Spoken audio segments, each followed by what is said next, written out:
Plaintiff Valerie Raish says the defendant is her older sister, and Valerie has always wanted to be just like her until she started abusing drugs and alcohol as a teen.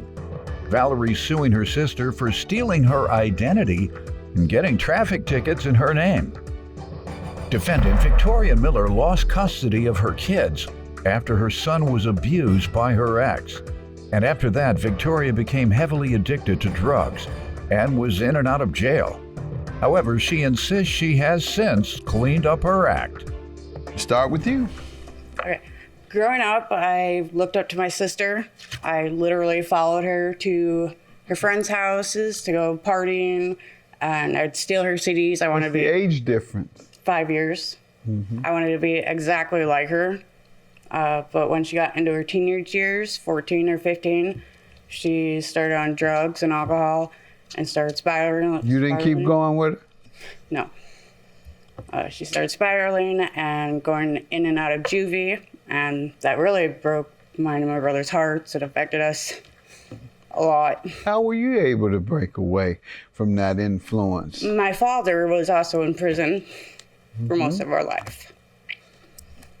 So seeing her take the same path, I decided I don't want to.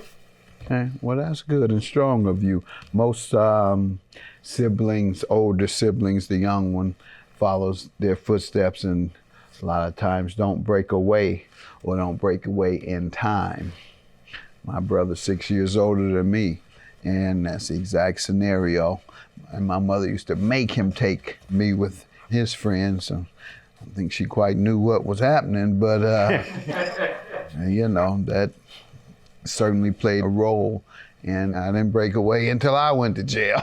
And then he had a downward spiral. Same scenario, and a lot of others go through that. So that's why I want you to tell audience and tell me in retrospect what I could have done, but no, what folks should do. And you say, look at examples of others. You see your brother or your sister going down the wrong track. You look at examples of others who went down that track and you say, I don't want to be like the other person, so I'm going to stop following my sister. That's pretty much. Well, actually, when I was 15, I dropped out of school to move in to stay with her, to help her with her two kids while she worked. And I was watching them during the day so she could work at night, and I was watching them at night while she was at work.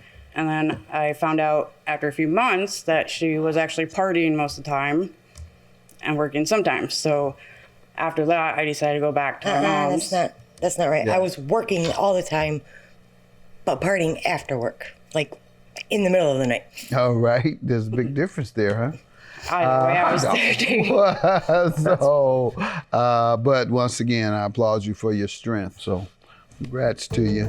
Most siblings, older siblings, the young one follows their footsteps and a lot of times don't break away or don't break away in time. My brother's 6 years older than me, and that's the exact scenario. And my mother used to make him take me with his friends. So I think she quite knew what was happening, but Plaintiff Valerie Raish is suing her sister, who admits she became heavily addicted to drugs and was in and out of jail after losing custody of her children.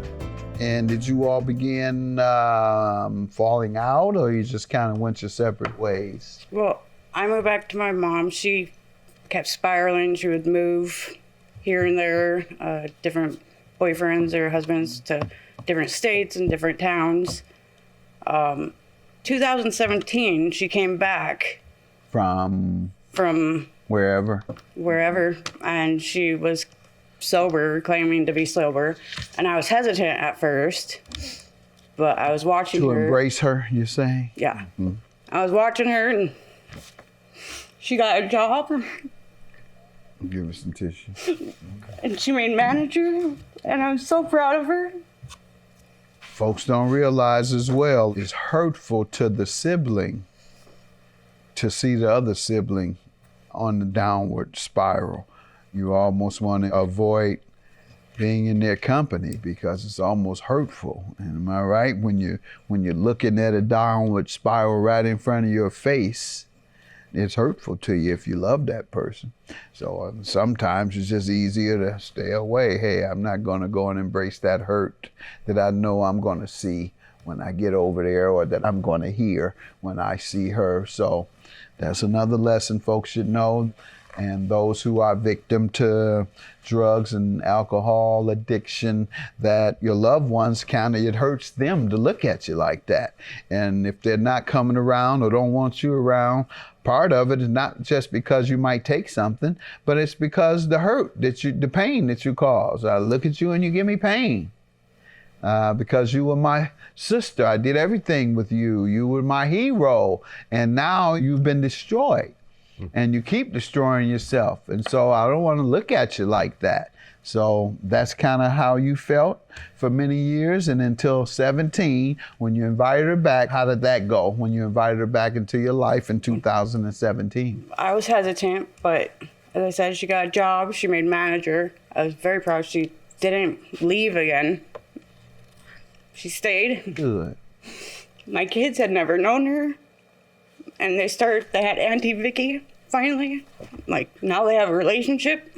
They get excited when she comes over. Good. Go swimming and do stuff. Good. And she hasn't gone back down the destructive path that you know of? Well, that's why we're here. All right, let me get to her and let her give me some background, then we'll get to the specifics. Yes, ma'am. All right, so like she said, when we were younger, she did move in with me. She didn't drop out of school to move in with me. She was already dropped out of school. She did move in with me to help take care of my kids, and it was a huge help. Not that it's an excuse, but what she's not mentioning is I was not even 21, and I had 3 kids. So yeah, I went to work, I'd get off, and I would go out. I started dating somebody, and we'd go to bonfires, stuff like that. I'd get off work 10:30, 11 o'clock. Kids were in bed. Hold on, I'm sorry, ma'am. I hope you don't mind. I'm not trying to diminish the importance of what you went through, but you were really getting high. If y'all were doing it, well, y'all used the bonfire? I wasn't on drugs at that point. I didn't get on drugs. Really heated up. You had 2 Stick that kids pipe at in there. that point. Huh? You had 2 kids. That's a big hit. You got pregnant. I was getting high then. I was in the bonfire now. That wasn't no regular torch. Yeah, that's not. Yeah, no, Y'all wasn't using no regular torch. Y'all was doing the bonfire, bro. Woo! I know y'all was beating me up, Scotty. Y'all were hiding a 8-ball going 20 seconds. All right, go ahead. So what? I didn't get on drugs until later. 2009, I got into a really stupid relationship, and it quickly turned south. He started abusing me and my son. A friend took my kids and ended up reporting it. So he was arrested. I was arrested the next day, and subsequently charged with failure to prevent bodily harm, and ended up pleading guilty to the charge.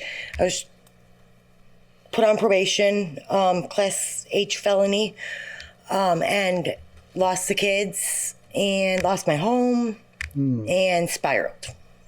Yeah. From there on out, for the next 5-6 years, any kind of pills I can get my hands on. Like she said, it was just, I was in and out of jail, on the run. I'd get caught, get out, get arrested again, go back to jail for something else, back on probation. Plaintiff Valerie Raish is suing her sister, who admits she became heavily addicted to drugs and was in and out of jail after losing custody of her children. Did any judge ever sentence you to drug rehab? No, but when I was in jail in 2011, I joined a program. In jail? Yes. Okay, and how long did that keep you sober? Maybe a month after I got out. Did you go to NA after getting out? Well, that No. was your mistake. I'm not gonna, I honestly pretty much gave up. Didn't really care. Okay, you didn't want to stop. You wanted to come get that fresh high. Pretty much. And until you go to inpatient and then frequent NA, in my opinion, you have about 10% chance. Now, I hear of some people who say, well, God did it. I joined the church and that was enough for me. I'm not fighting with God. You tell me God did it for you, fine. Probably 10%. However, the other 90, I think, unless you go to rehab and NA, you're going to relapse frequently. Would you agree or not? Yeah, I would. Because I did it for a couple years, and then I ended up breaking my arm and got put on pain pills and had a short little stint of being on pain pills again, and quickly realized what I was doing, and then that's when I joined a program. Oh, good. And how long ago was that? Going on 2 years. And you still keeping yourself sober for the most part? No, yeah, totally. I don't have time. All right, now, I don't know about you didn't relapse in 2 years. You think she's been clean for 2 years? You think I hope she so. didn't had a relapse or so? Let me hear from you about this case. Maybe that'll get some insight. Well, in March 2021, I found out through my insurance that I had a speeding ticket and an uninsured while driving ticket from 2019. And from the past, she's used my name. So I asked her about it, and she admitted to other times doing it, but denied this time. So I went to my local police department and talked to them, and then I talked to her again about it, and she admitted to it. And she had to go to try to get off my record, and she was fined. They wanted to go after her for felony identity theft, but I broke down and cried and begged them not to because she was doing so well. So they made a deal that if she goes in, then they'll talk to her. So they just made a deal with her, and she has admitted it and taken responsibility, like, legally. But to me, it just seems like she doesn't understand how hard it's been to try to get off my record, and she just shrugs her shoulders. How much was the speeding ticket? I'm not sure she paid them. But, Okay, but I guess my point is the $3,500. You're suing for both identity theft, $3,500, and then $1,500 for emotional distress. So the $3,500 goes toward what that you're suing for today? How does she owe you $3,500? For continuously using my identity. I only used it once. Okay, so that's part of the consequences. That's what you're suing for? Yes. Like, they literally wanted to arrest her for felony identity theft. But I talked to them, and they were able to just fine her for obstruction. And otherwise, she'd be sitting in jail right now for years and years. Let me ask what consequence financially you've suffered. Your insurance went up? Did that happen or something? My insurance went up for the past 2 years. I had points on my license I didn't know about. I've spent countless hours, well, lots of hours, going between the police department and the DMV trying to get it off my record. Is much harder than you would think to actually get off your record. I've heard. I still haven't gotten off. I still have to go in front of a local court with a prosecutor and have a judge actually clear me of it, but that hasn't been done yet. And then once that's done, yep. That's what I was looking to hear, those type of things, the consequences of that. Plaintiff Valerie Raish is suing her sister, who admits she became heavily addicted to drugs and was in and out of jail after losing custody of her children. And first and foremost is your insurance. It's costing you more money every year, and it's probably going to continue. I don't know how long they keep insurance rates up. You may have $500 a year increase in your premium, and multiply that by 5 years, that's $2,500 already in premium increase. And then all the time you took off going back and forth to court and focus on that when you could have been focusing on making you some more money, then you've lost some income. That's why I was trying to get to solid things like that. I know the emotional distress is because of stress of that type of extreme activity you have to engage in to repair everything. Dealing with those credit folks and dealing with the police and dealing with the courts and dealing with the Secretary of State or the DMV regarding your license. That is nothing but a bunch of hassle that you put her through. You tell me about what happened. Ooh, I lied. Sorry, I did use her name another time. That's when I actually got arrested and went back up north while I was working. But anyway, long story. So I did use it twice. So as I said, I had been on the run for my own stupidity for years. And while I was on the run up north or down here in Chicago, I went over and over in my head, like, all right, if I get stopped by the police or, you know, I'm in a car, we get pulled over, whatever, I just rehearsed, I'm Valerie. I told myself I was Valerie. Rehearsing it. Go ahead. As long as it didn't affect her all that time. I never meant to cause, I never would do that to her. So when I got pulled over that time, I was on my way from work, hadn't been in trouble. I did lie to her about it because I thought it was 2018 and she said 2019, so I was confused on the dates. It's the only reason I lied though. But then once she was saying the actual dates, and then I went back and remembered my friend's birthday party where I was going to, well, her son's. Then I was like, wait, nope, yep, it was that time. That was me. I did do it. And she was like, well, you're going to hate me, but. And then she told me what she did, went to the police department. No.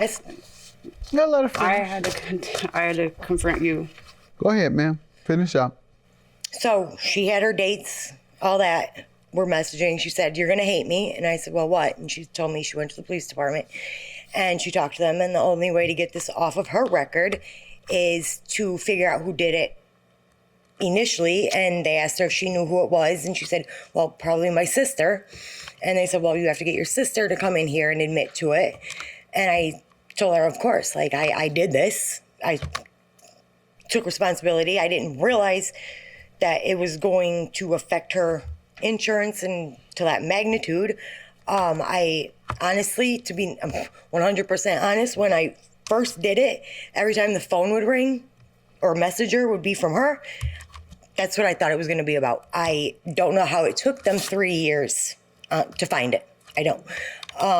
But as weeks went on, months went on, I paid the tickets before they were due because I wasn't going to have that on her. And then I just I figured that it didn't affect her insurance. I paid the tickets and it was just done until she asked me about it. So then, like she said, I did go into the police department with her and admitted to it. And besides the tickets I initially paid, I got 2 more tickets that I had paid. Plaintiff Valerie Raish is suing her sister, who admits she became heavily addicted to drugs and was in and out of jail after losing custody of her children. Yeah, you caused her a lot of problems, ma'am, yes. Both financially and emotionally, with her time and the stress that's involved in dealing with these agencies. If you really want some stress, start dealing with government agencies. And she's dealing with 2 or 3 at a time, plus bill collectors, all the other folks. You cost her a lot, ma'am, not just the money, not even just the increase in her insurance. But that is very stressful. Loss of whatever else she could have been doing that may have enhanced her life or her pockets. Maybe work she perhaps had to take off because government is open. If you work 9 to 5, those are the hours the government is open. After that, you're out of luck. So most unfortunately, taking care of government business, you have to take off work. And that's terrible. So I'm going to grant her judgment. You cause her a lot of problems, ma'am. And people do these things and they don't think about all of the consequences. They just think, well, I'll just pay her ticket off and she'll be fine. You don't think all the other consequences. You don't think of the things I just said, those headaches, so big of a headache. These folks go to these government agencies, they don't want to help you. And they won't look at you when they talk to you. How can I help you? What? Getting that one. All right, well, it's 4:45, sir. No, we ain't going to be able to do it in 15 minutes. Come back tomorrow. Take another day off. I can understand. I feel your pain, and you'll get $5,000 for it. Thank you. All right, good luck to you. Good luck to you. Stay strong, all right? All right. you would have been a little bit more understanding, empathetic. Like when I came to you about, I was afraid that you'd hate me. That's what I said. I said, you said I was going to hate you. Yeah, and you didn't show any emotion. You just shrugged it off. No, I didn't. You I said, why would I hate you? No, Of course I'll do this that's- for you. I said, did why it. would I hate you? Of course I wouldn't hate you. But that's it. I was like, I feel so horrible. I was like literally crying. You're like, I'll go. I didn't know all that. I would never purposely hurt her, ever.